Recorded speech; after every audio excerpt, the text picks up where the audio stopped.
کافروں کی روح قبض کیسے کی جاتی ہے؟ نبی کریم صلی اللہ علیہ وسلم نے ارشاد فرمایا، جس کا مفہوم کچھ یوں ہے کہ جب ایک کافر یا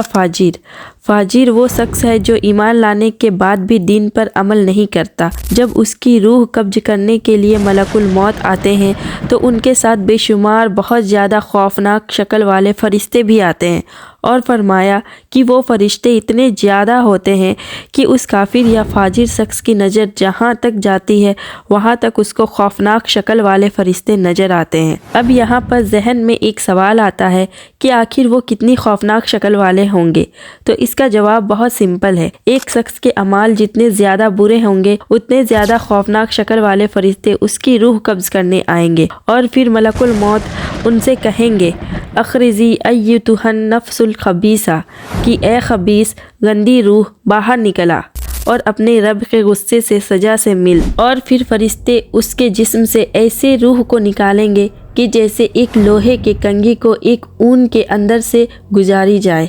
آسان الفاظ میں اس کافر یا فاجر کی روح کو اس کی جسم سے کھینچ کر تکلیف کے ساتھ نکالا جائے گا،